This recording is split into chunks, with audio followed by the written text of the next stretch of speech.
capítulo 14, vamos a estar viendo hoy versículos del 15 al 24.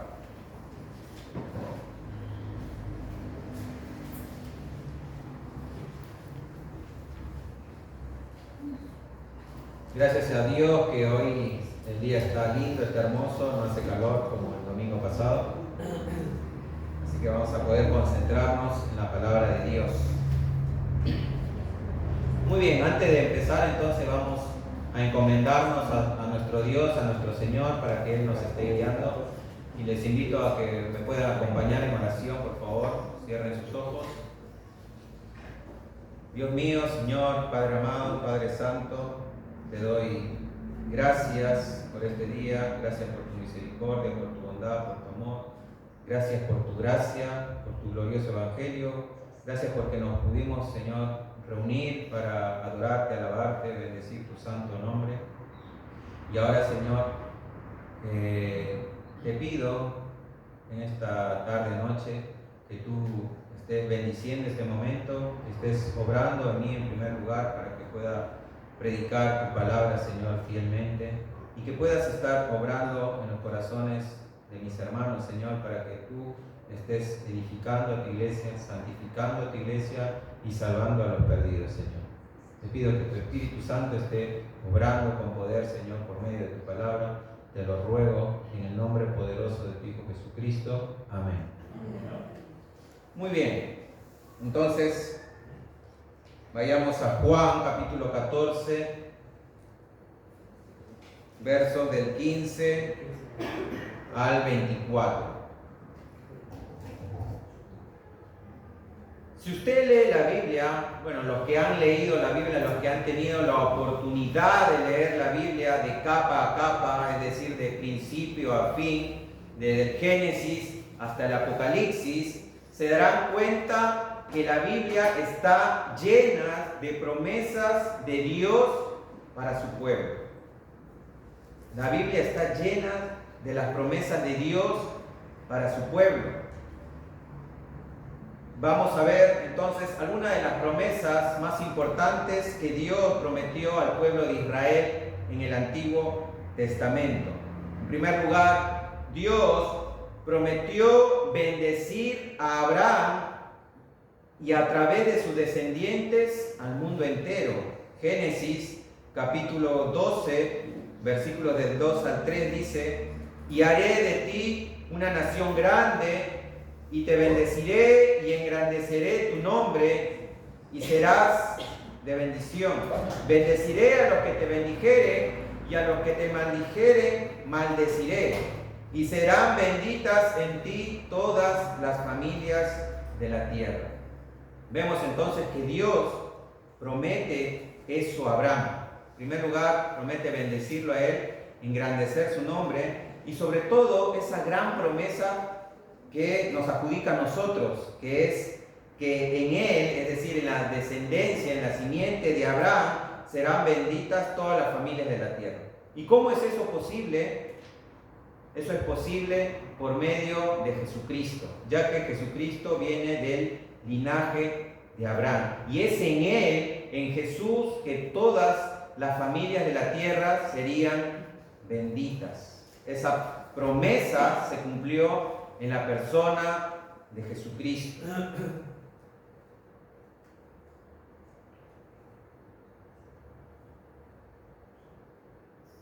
Dios también prometió al pueblo de Israel hacerlo su pueblo. Levítico 26, del 12 al 13 dice: y andaré entre vosotros, y yo seré vuestro Dios, y vosotros seréis mi pueblo.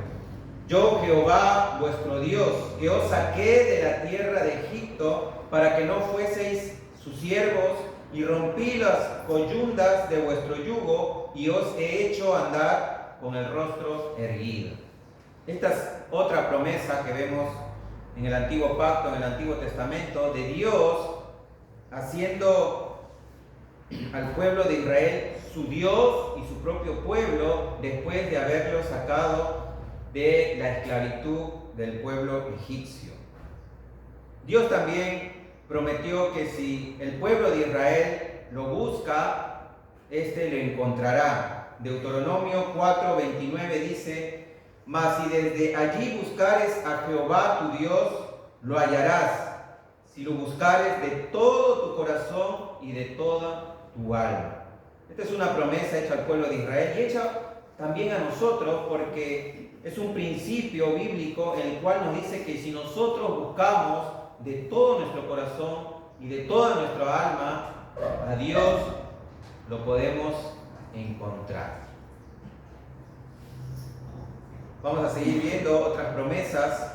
Dios prometió también protección a su pueblo, protección a sus hijos, y eso lo podemos ver en el Salmo 121. No lo voy a leer porque son muchos versículos, pero cuando lleguen a su casa quizás puedan leer esta promesa de Dios para sus hijos, que es la protección.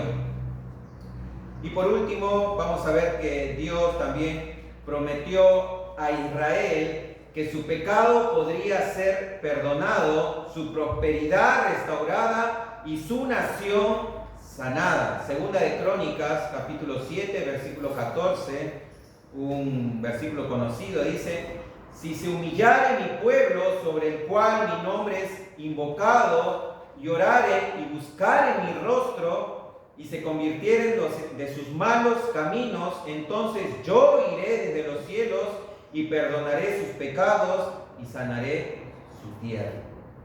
Y podemos encontrar muchas más promesas que Dios hizo al pueblo de Israel en el Antiguo Testamento. Pero también vamos a ver promesas importantes de Dios en el Nuevo Testamento. Dios, por ejemplo, prometió salvación a todos los que creen en su Hijo Jesucristo. Y hay infinidad de versículos en la cual nos dicen que podemos ser salvos por creer tan solamente en el nombre de Jesús. Y el versículo más conocido, ustedes lo conocen, Juan 3:16, esa promesa de la salvación: porque de tal manera amó Dios al mundo, que dio a su Hijo unigénito, para que todo aquel que en Él cree no se pierda, mas tenga vida eterna. Esa es una promesa, mis hermanos. Dios también prometió que todas las cosas obrarían para el bien de sus hijos. Romanos 8:28 dice: y sabemos que los que aman a Dios, todas las cosas le ayudan a bien, esto es, a los que conforme a sus propósitos son llamados. Otra promesa de Dios para nosotros, para sus hijos. Dios también prometió consuelo en nuestras pruebas. Segunda de Corintios, capítulo 1, versículo del 3 al 4, dice: bendito sea el Dios y Padre de nuestro Señor Jesucristo, Padre de misericordias y Dios de toda consolación, el cual nos consuela en todas nuestras tribulaciones, para que podamos también nosotros consolar a los que están en cualquier tribulación, por medio de la consolación con que nosotros somos consolados por Dios. Otra de las promesas de nuestro Dios. Dios también prometió terminar la obra que empezó en nosotros. Otro versículo conocido, Filipenses 1:6, el apóstol Pablo dice: estando persuadido de esto, que el que comenzó en vosotros la buena obra, la perfeccionará hasta el día de Jesucristo. Y también Dios prometió suplir nuestras necesidades. Filipenses 4:19 dice: mi Dios pues suplirá todo lo que os falta conforme a sus riquezas en gloria en Cristo Jesús. ¿Por qué les menciono, mis hermanos, todas estas promesas hechas tanto para el pueblo de Israel en el Antiguo Testamento como para los hijos de Dios, los cristianos, en el Nuevo Testamento? ¿Por qué? Porque son importantes. ¿Y por qué son importantes estas promesas? Son importantes porque nos dan esperanza. Nos dan esperanza y nos dan también consuelo en medio de la incertidumbre. Es importante las promesas porque fortalecen nuestra fe, nos ayuda a superar el miedo y la ansiedad y nos da una sensación de propósito. También nos ayuda a crecer espiritualmente y nos da paz en medio de la tormenta. Por eso son importantes las promesas. Y es por eso que nosotros debemos de confiar en las promesas de Dios para su pueblo que están escritos en su palabra. Y le menciono esto porque el día de hoy vamos a ver en los pasajes que le mencioné, Juan capítulo 14, versículos del 15 al 24, vamos a ver que Jesús precisamente consuela a sus discípulos con la promesa del Espíritu Santo, el cual Dios enviará por amor a los suyos. Ahora sí quiero que me acompañen a Juan 14, del 15 al 24. Dice así la palabra del Señor: si me amáis, guardaréis mis mandamientos, y yo rogaré al Padre, y Él os dará otro consolador, para que esté con vosotros para siempre. Es decir, el Espíritu de verdad, a quien el mundo no puede recibir, porque ni le ve ni le conoce. Pero vosotros sí le conocéis, porque mora con vosotros y estará en vosotros. No os dejaré huérfanos, vendré a vosotros. Un poco más de tiempo y el mundo no me verá más. Pero vosotros me veréis, porque yo vivo, vosotros también viviréis. En ese día conoceréis que yo estoy en mi Padre, y vosotros en mí, y yo en vosotros. El que tiene mis mandamientos y los guarda, ese es el que me ama. Y el que me ama será amado por mi Padre. Y yo lo amaré y me manifestaré a él. Judas, no el Iscariote, le dijo: Señor, ¿y qué ha pasado que te vas a manifestar a nosotros y no al mundo? Jesús respondió y le dijo: si alguno me ama, guardará mi palabra, y mi Padre lo amará, y vendremos a él y haremos con él morada. El que no me ama no guarda mis palabras, y la palabra que oís no es mía, sino del Padre que me envió. Amén. Esto es palabra de Dios, mis hermanos. Entonces, para entender esto, y a las personas que no pudieron estar las semanas pasadas, recordemos que Jesucristo estaba con sus discípulos en el aposento alto, dándole palabras de consuelo. ¿Por qué? Porque ellos estaban turbados, ellos estaban entristecidos en gran manera. ¿Por qué? Porque Jesús les había dicho que uno de sus discípulos lo iba a traicionar. También les había dicho que Pedro, al cual los discípulos consideraban su líder después de Jesús, lo negaría 3 veces. Y también Jesús les había dicho a ellos que Él se iría, que Él los dejaría.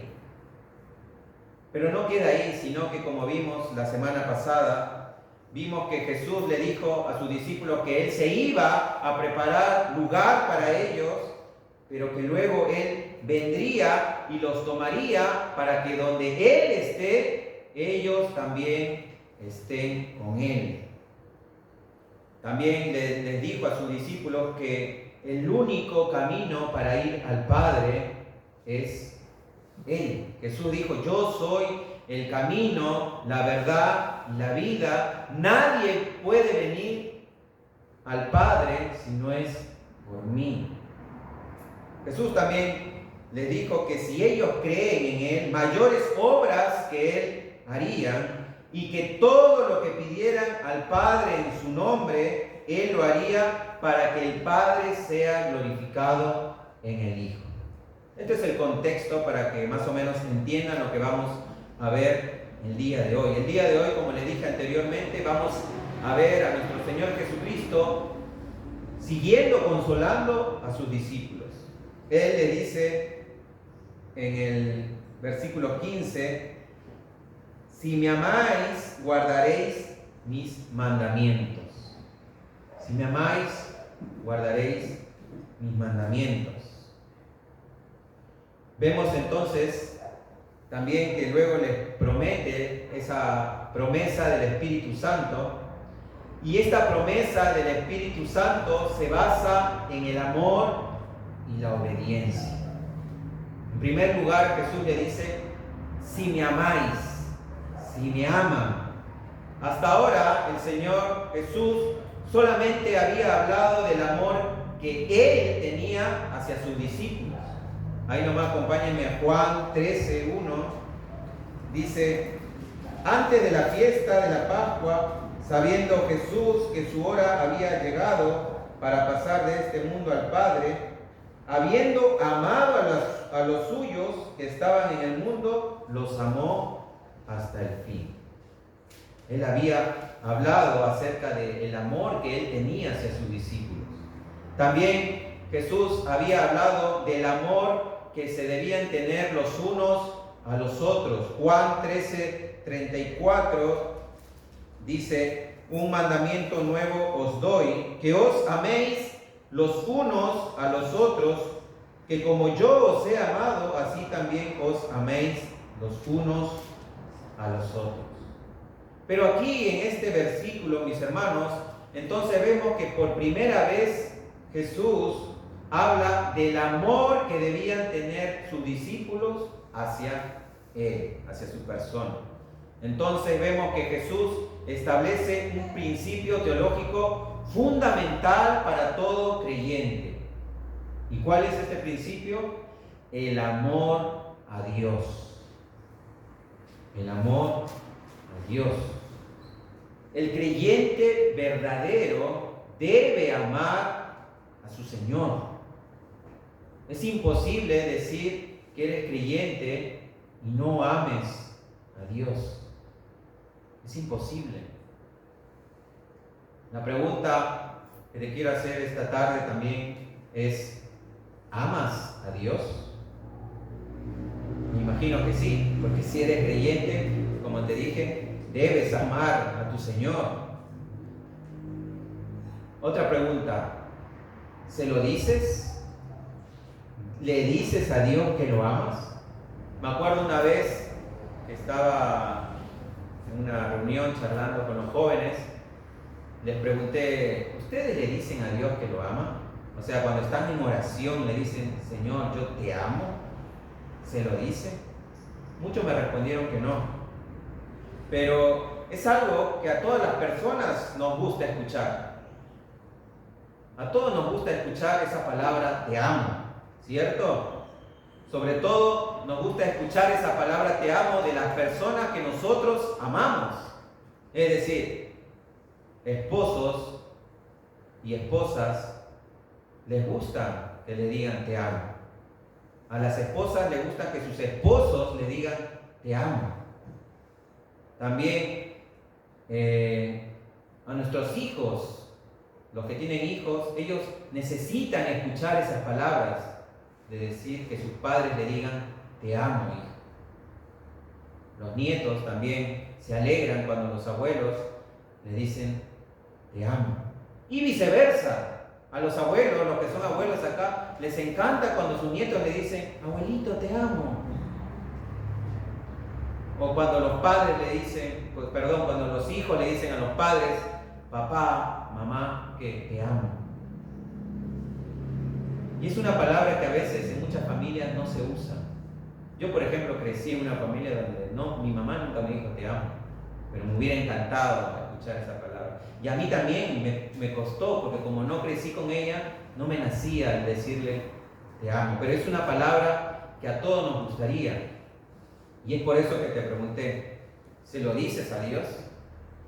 Si dices amarlo, y como les dije, todo creyente debe amar a Dios, ¿le dices que lo amas? Te pongo esto como un reto, si es que no lo haces, para cuando estés en oración, que se lo digas, porque sé que a Él le va a encantar que le digas que lo amas. Es más, Jesús le preguntó a Pedro, al último, vamos a ver ya por el final del Evangelio de Juan, le preguntó 3 veces, Pedro, ¿me amas? Pedro, ¿me amas? Pedro, ¿me amas? Así que estoy seguro de que se va a alegrar de que le digas que lo amas. Y mis hermanos, Es imposible decir ser seguidor de Cristo, como les dije, y no amarlo. Es imposible. Alguien que realmente ha tenido un encuentro personal con Jesús, lo ama. Y este amor, mis hermanos, no solamente se demuestra con palabras, sino con hechos. Es por eso que Jesús comienza esta parte, esta sección del Evangelio diciéndoles: si me amáis, guardaréis mis mandamientos. La obediencia y el amor están estrechamente vinculadas, no se pueden separar. Jesús dice que aquel que dice amarlo debe guardar sus mandamientos. Debe guardar sus mandamientos. Podemos decir que amamos mucho a Dios, pero si no le obedecemos, entonces nuestras palabras serán en vano. Serán en vano. El mismo Señor expresó su queja ante las personas que con sus bocas le reconocían como Señor, pero que no obedecían lo que les mandaba. Lucas capítulo 6, versículo 46, Jesús dice a la multitud: ¿por qué me llamáis Señor, Señor, y no hacéis lo que yo digo? El apóstol Juan, más adelante también en sus cartas, en su primera carta, capítulo 2, versículo del 3 al 5, dice, primera de Juan, capítulo 2, versículo del 3 al 5, dice: y en esto sabemos que nosotros le conocemos, si guardamos sus mandamientos. El que dice, yo le conozco, y no guarda sus mandamientos, el tal es mentiroso, y la verdad no está en él. Pero el que guarda su palabra, en este verdaderamente el amor de Dios se ha perfeccionado. Por esto sabemos que estamos en él. ¿Vieron? El amor, mis hermanos, implica lealtad a Dios. Si nosotros decimos amar a Dios, amar a Cristo, entonces debemos obedecer sus mandamientos. No podemos decir amar a Dios y no leer su palabra.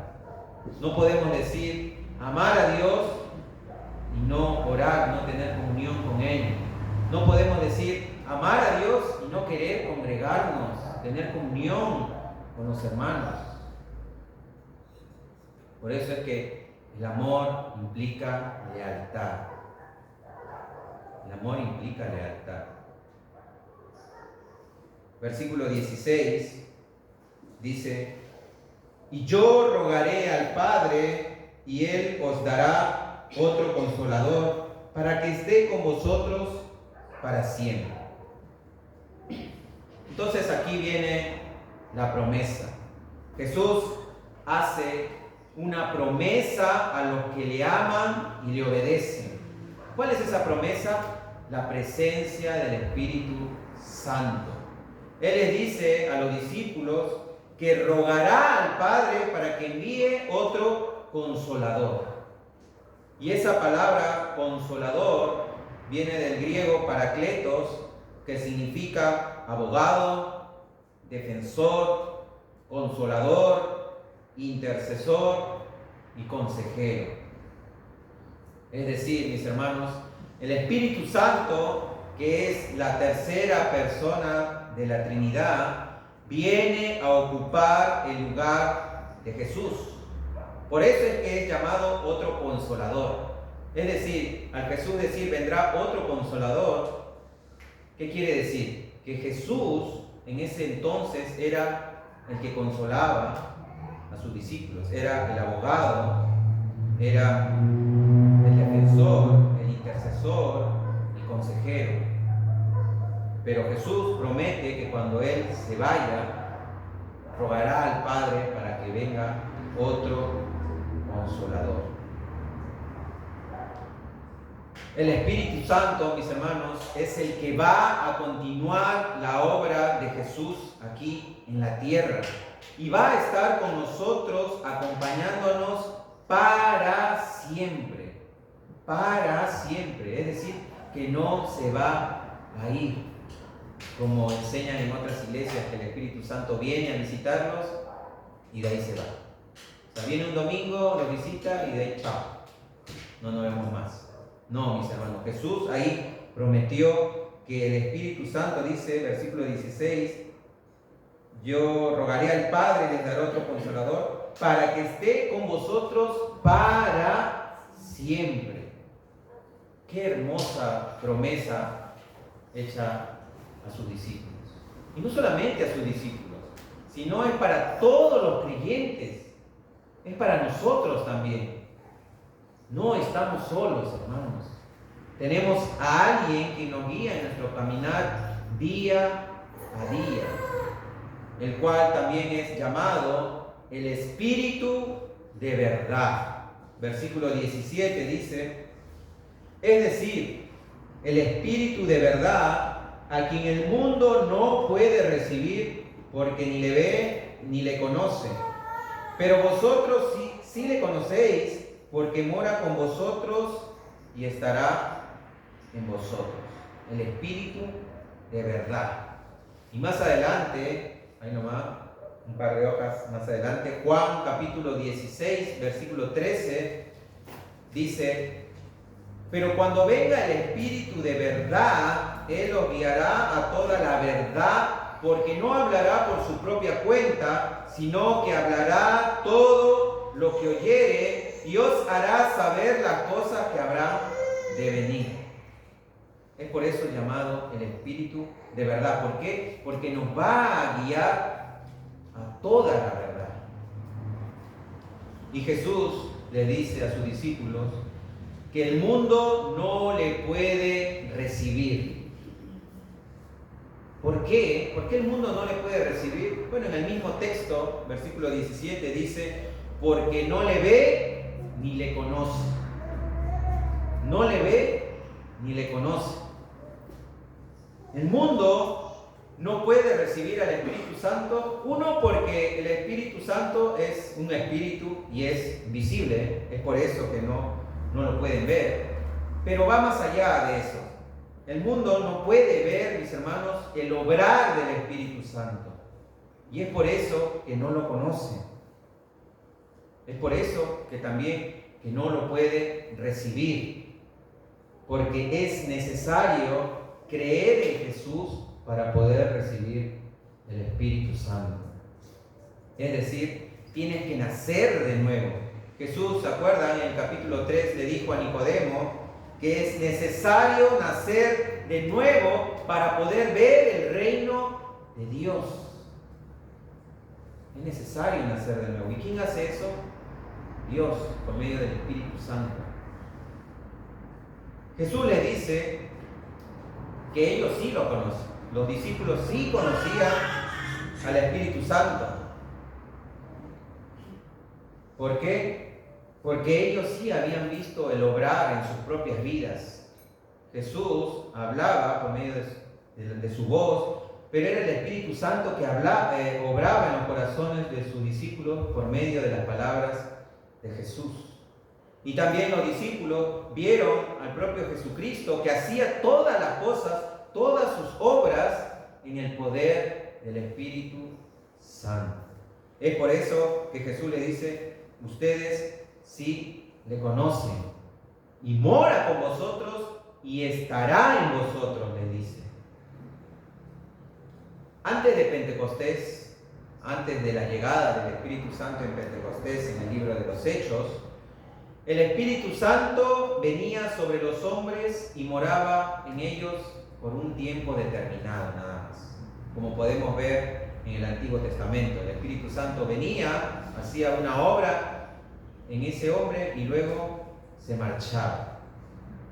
Pero desde Pentecostés, desde que vino el Espíritu Santo, el derramamiento del Espíritu Santo, cuando alguien cree en el Señor Jesucristo, el Espíritu Santo toma su morada en la vida de esa persona para siempre, como leímos anteriormente, porque era ya una promesa de Jesús para todo aquel que cree. El Espíritu Santo ya no se iba a ir, ya no iba a actuar como actuaba en el antiguo pacto, sino que en el nuevo pacto el Espíritu Santo permanece para siempre en la vida del creyente. Y es por medio del Espíritu Santo que nosotros podemos, mis hermanos, tener o sentir la presencia de Jesús en nuestros corazones. Versículo 18 dice: no os dejaré huérfanos, vendré a vosotros. Un poco más de tiempo y el mundo no me verá más, pero vosotros me veréis, porque yo vivo, vosotros también viviréis.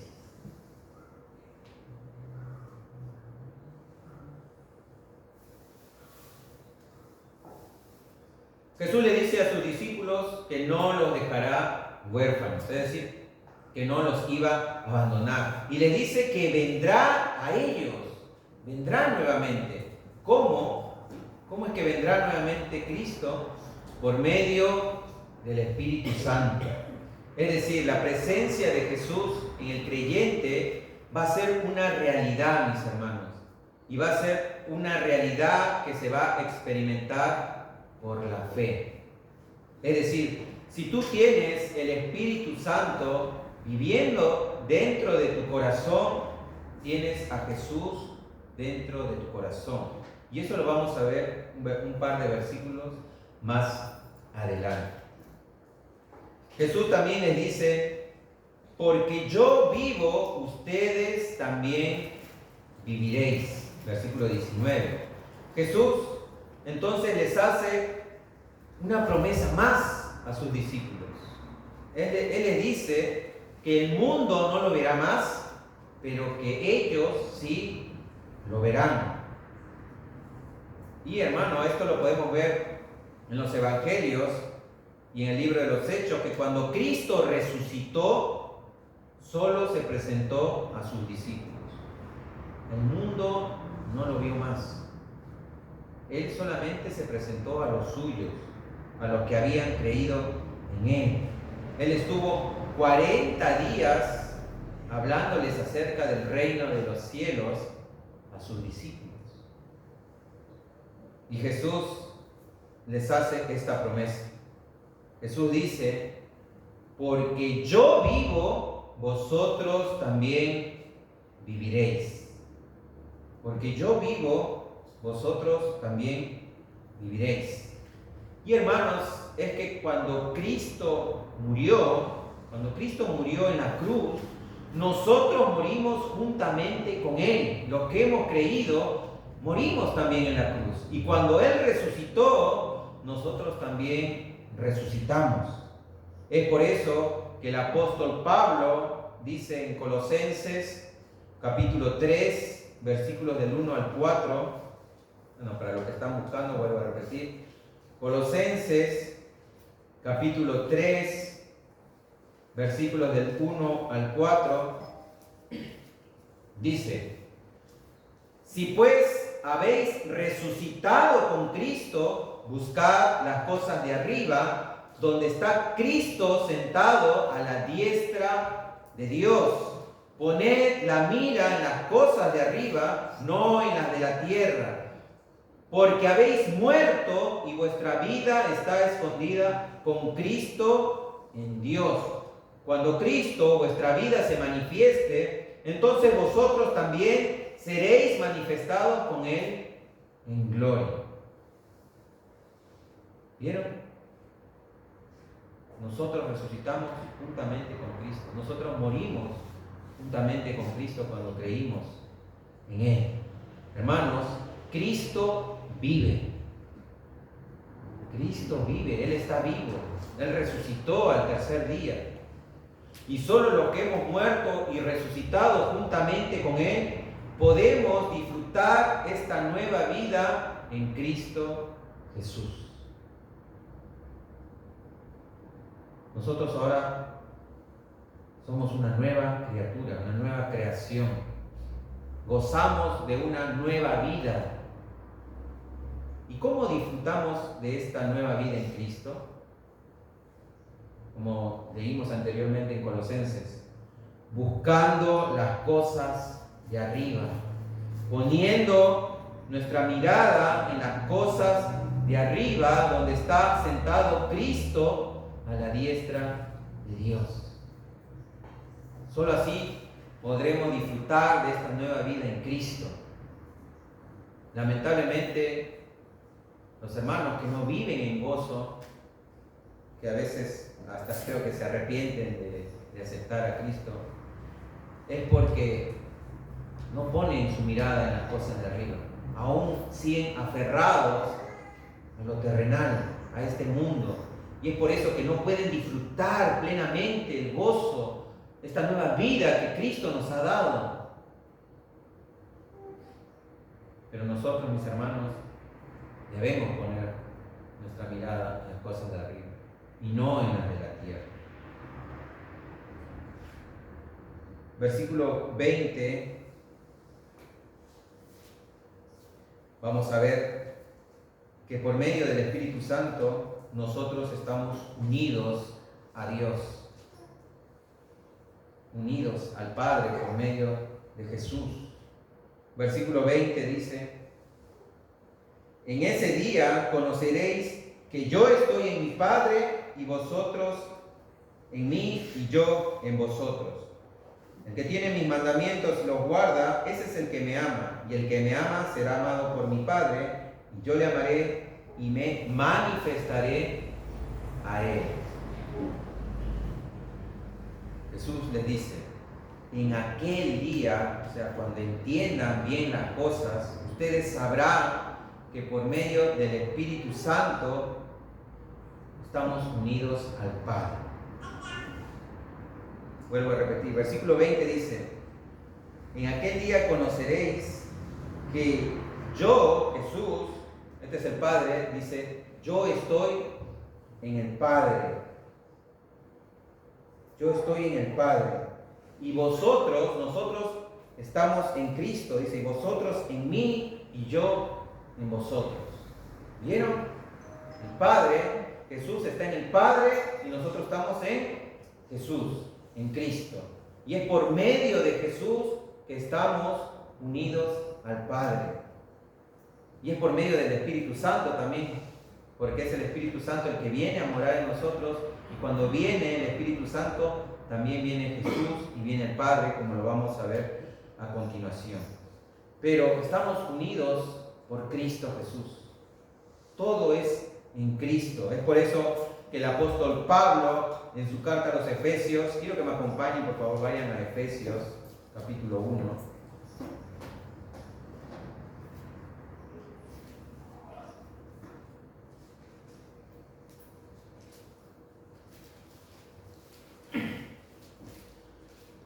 Efesios, capítulo 1, habla de la unidad del creyente con Jesús, con Dios, con el Padre, con el Espíritu Santo. Y Pablo dice que nosotros, Efesios 1:1 dice que nosotros somos santos y fieles en Cristo Jesús. Somos santos y fieles en Cristo Jesús. Efesios 1:3 dice que hemos recibido toda bendición espiritual en los lugares celestiales en Cristo. Efesios 1:6 dice que hemos sido adoptados y aceptados por Dios como sus hijos en el amado, es decir, en Cristo. Efesios 1:10 dice: Dios nos dio a conocer el misterio de su voluntad, el cual era reunir todas las cosas en Cristo. Efesios 1, del 11 al 12, dice que hemos recibido herencia, habiendo sido predestinados conforme a su propósito y su designio, su voluntad, para la alabanza de su gloria, nosotros los que primeramente esperábamos en Cristo. Y Efesios 1:13 también dice en Él, es decir, en Cristo, hemos sido sellados con el Espíritu Santo de la promesa. ¿Vieron? Todo es en Cristo. Si nosotros estamos en Cristo, estamos en el Padre. Si nosotros estamos en Cristo, estamos en el Padre. Toda bendición espiritual, hemos sido adoptados, aceptados por Dios. Vamos a recibir esa herencia. ¿Por qué? Porque estamos en Cristo. En Cristo, mis hermanos. Versículo 21 dice: el que tiene mis mandamientos y los guarda, ese es el que me ama. Y el que me ama será amado por mi Padre, y yo le amaré y me manifestaré a él. Vemos entonces nuevamente que Jesús recalca, ¿qué cosa? La obediencia en la unión con Dios, con el amor. Él dice: el que tiene mis mandamientos, guarda, ese es el que me ama, dice Jesús. Y el que me ama será amado por mi Padre, y yo le amaré y me manifestaré a él. Entonces, el amor, mis hermanos, es fundamental para tener una relación con Dios. El amor y la obediencia. Si tú dices amar a Dios, vas a guardar su mandamiento, vas a obedecer su palabra, no por compromiso u obligación, sino por amor. Por amor. Primera de Juan, capítulo 5, versículo del 3 al 5, nos dice lo siguiente.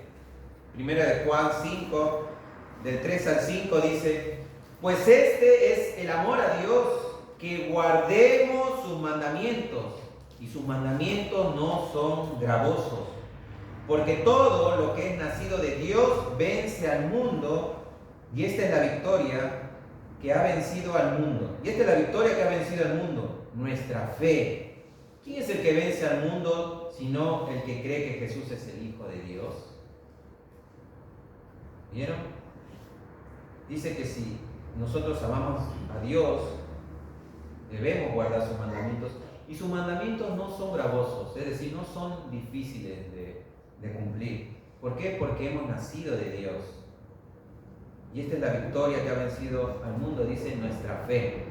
Todo aquel que vence al mundo es el que ha creído que Jesús es el Hijo de Dios. Si nosotros hemos nacido de nuevo, mis hermanos, entonces sus mandamientos no van a ser gravosos para nosotros. Yo me acuerdo antes, cuando no era convertido, cuando no era cristiano, leía la Biblia así, pero no quería obedecer, o me parecía imposible de obedecer sus mandamientos. Sobre todo leía el Sermón del Monte, y cuando decía: si alguien te bofetea una mejilla, ofrécele la otra. Yo decía: no, estás re loco, ¿cómo voy a hacer eso? No, si alguien te pide la capa, dale la túnica. No. O sea, yo decía: no, eso es imposible, ¿cómo voy a hacer eso? Y así, muchos mandamientos que Jesús da: amar a nuestros enemigos. ¿Cómo que voy a amar a mis enemigos? Eran gravosos para ese tiempo, pero para los que han nacido de nuevo, para los que han nacido de Dios, ya los mandamientos no son gravosos. Y vamos a ver el porqué más adelante también. ¿Por qué? Porque Jesús dice que se manifestará a los suyos, a los creyentes. Versículo 22. Versículo 21, Jesús le dice: y me manifestaré a él, termina. Judas, no el Iscariote, le dijo: Señor, ¿cómo es que te manifestarás a nosotros y no al mundo? Vemos acá entonces que Judas, que no es el Iscariote, sino que era otro de sus discípulos, le hace una pregunta interesante a Jesús. Le dice: ¿cómo es que te manifestarás a nosotros y no al mundo? Y la manera, mis hermanos, en que Jesús se manifestará a nosotros es por medio de su presencia, a través del Espíritu Santo. Jesús dice en el versículo 24,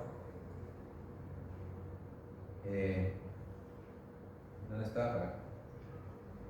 Versículo 23, perdón. Jesús respondió y le dijo: si alguno me ama, guardará mi palabra, y mi Padre lo amará, y vendremos a él y haremos morada con él.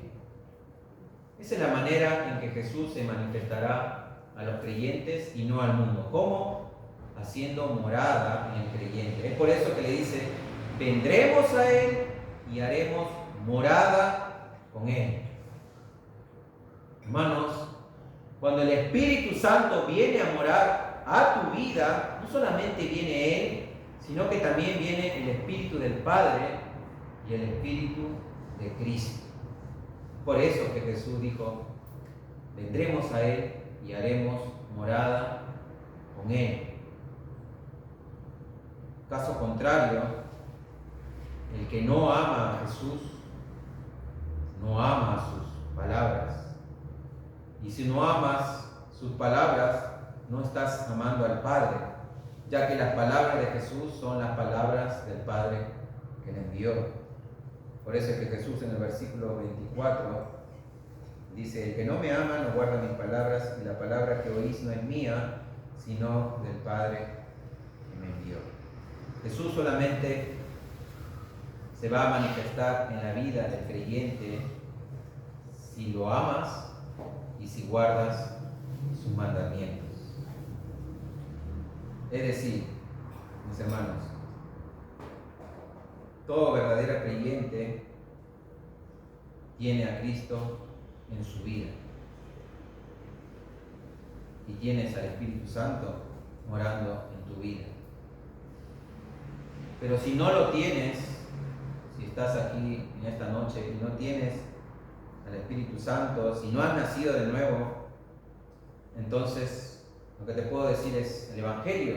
Arrepiéntete de tus pecados, pídele perdón a Dios y cree en Jesucristo como tu Señor y tu Salvador. Y esa promesa que Jesús les hizo a sus discípulos también puede ser tu promesa, porque Jesús, Dios, cumple sus promesas. Vimos al principio cómo Dios cumplió sus promesas en el Antiguo Testamento y cumple sus promesas en el Nuevo Testamento, mis hermanos. Y ya para terminar, con esto termino. ¿Cómo puedo saber entonces si soy un verdadero creyente? En vista a lo que hemos leído, a lo que hemos estudiado.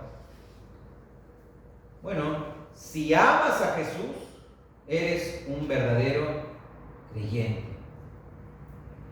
Y ese amor, como el propio Jesús lo dijo, involucra obediencia a su palabra. Es decir, tienes que amarlo y obedecerlo.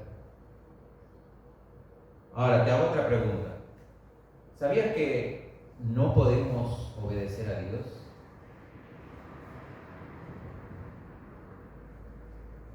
En realidad no podemos obedecer a Dios. Pero te estarás preguntando, ¿pero cómo? Si es necesario obedecer a Dios para amarlo. No podemos obedecer a Dios porque nuestra obediencia en sí es imperfecta.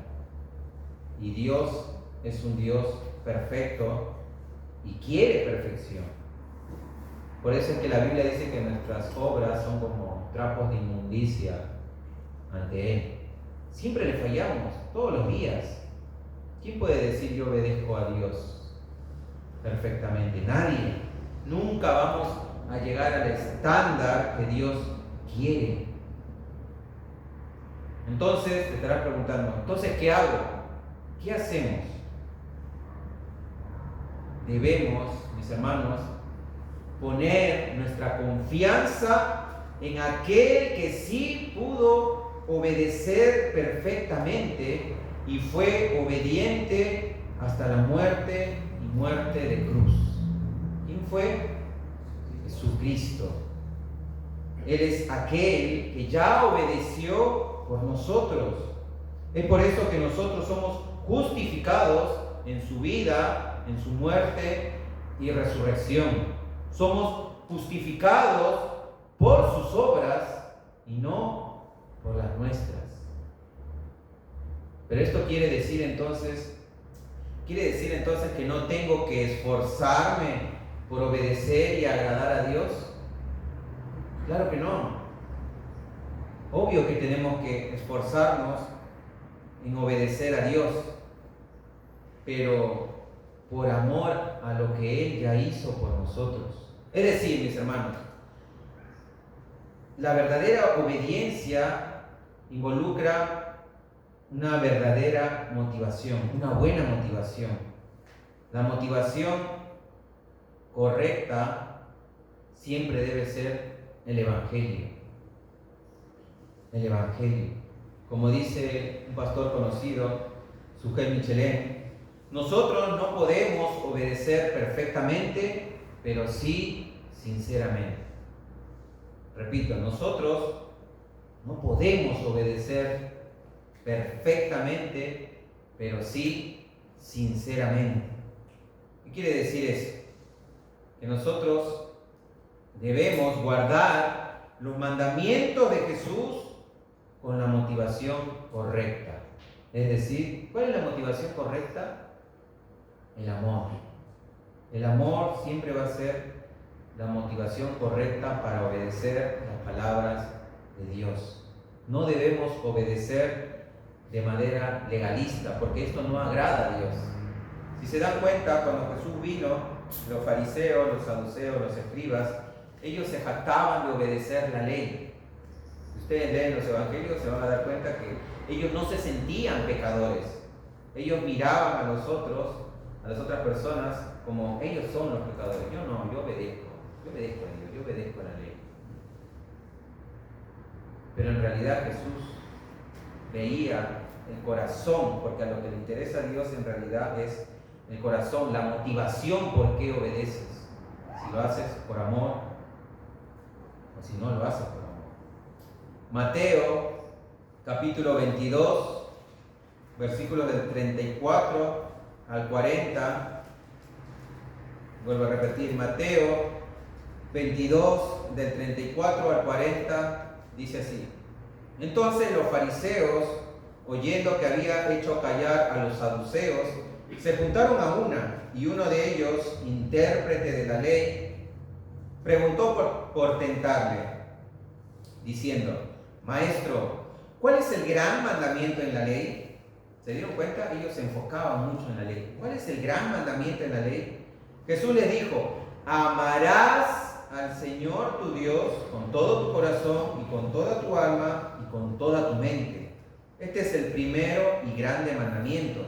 Y el segundo es semejante: amarás a tu prójimo como a ti mismo. De estos dos mandamientos depende toda la ley y los profetas. ¿Vieron? Jesús dice que el amor es lo correcto. Amarás al Señor tu Dios. Amarás a tu prójimo como a ti mismo. De esos dos mandamientos, del amor, precisamente, se cumple toda la ley y los profetas. Es decir, todos los mandamientos, todo lo que está escrito, lo podemos cumplir, pero amando a Dios y amando a nuestros prójimos, a nuestros hermanos. Es por eso que el apóstol Pablo dice algo similar en Gálatas 5:14. Él dice: porque toda la ley en esta sola palabra se cumple: amarás a tu prójimo como a ti mismo. Y la única manera de amar a Dios y a nuestro prójimo, mis hermanos, es por medio del Evangelio. Por medio del Evangelio. De recordar el Evangelio todos los días, ese amor que Dios nos ha dado en su Hijo, en Cristo Jesús, que vino a morir por nuestros pecados. Si tú has creído en el Evangelio, entonces el Espíritu Santo ha venido a morar dentro de tu corazón. Y la Biblia dice que el Espíritu de Dios ha derramado el amor de Dios en nuestros corazones para poder amarlo correctamente. Amar a Dios y amar a nuestro prójimo. Es la única manera de poder, mis hermanos, obedecer, guardar los mandamientos de Dios. Y por último, recuerden, estamos unidos a Dios por medio de su Santo Espíritu, es decir, el Espíritu Santo es nuestro Consolador, aquel que nos va a acompañar hasta la venida de Cristo. Y no estamos solos, hermanos, no estamos huérfanos. Jesús dijo, no los dejaré huérfanos. Si Cristo vive, nosotros también viviremos. Esa es la promesa que Él nos hizo. Si Cristo vive, nosotros también viviremos. Y es precisamente el Espíritu Santo las arras de nuestra herencia, de nuestra salvación. Es decir, el Espíritu Santo es nuestra garantía de que hemos sido redimidos y de que seguiremos unidos a Dios por la eternidad. Por la eternidad, mis hermanos. Esa es la promesa que Dios nos da por medio de su Espíritu Santo. Oramos, hermano. Elvio, ¿quieres orar, por favor? Padre Santo, gracias, Señor, por tu palabra. Gracias porque la promesa que ha hecho el Señor Jesús a sus discípulos, desde entonces, Señor, se ha cumplido a través del tiempo y está con nosotros, Padre, con tu Santo Espíritu. Gracias para que nos defiende, que nos aconseja, que nos guía en todo. Gracias porque sin Él no podríamos estar en obediencia a ti, Señor. Y Padre, sabemos que tú nos vas perfeccionando día a día, Señor, porque no podemos obedecerte con toda la excelencia que nos exige como eres, Señor, un Dios perfecto. Pero por medio de tu Santo Espíritu nos perfecciona día a día y, Señor, que nosotros podamos estar dispuestos, someternos a tu voluntad de amarte, Padre, para que podamos hacer lo mejor. Así como el esposo o la esposa se esmeran por hacer lo mejor para ellos, para tener un matrimonio mejor, feliz, se esmera para hacer bien las cosas. También, Señor, que nosotros nos esmeremos para tener lo mejor, Señor, para ti, con ese amor que tú nos has dado un día, has derramado en nuestros corazones. Queremos, Padre, que también demostrarte ese amor que tú tienes para nosotros también te amemos, Padre. Gracias, Señor, porque nos aclara la manera de vivir, nos anima a superarnos día a día. Y sabemos que esa superación no va a ser posible sin ti, Señor. Gracias. Y que en estos días que vienen seamos mejores amadores de ti, Señor. Que realmente refleje tu amor en nosotros y nosotros el amor en ti. Que podamos ser reflejo de todo. Y eso también, Padre, me viene a la mente de que eso no diferencia de los mundanos, Padre. Queremos ser distintos a ellos. Bueno, esta es la manera también de mostrar que tú eres nuestro Dios. En el nombre del Señor Jesús, oramos. Amén. Amén. Bueno, ahora sí vamos a pasar a la última alabanza y nos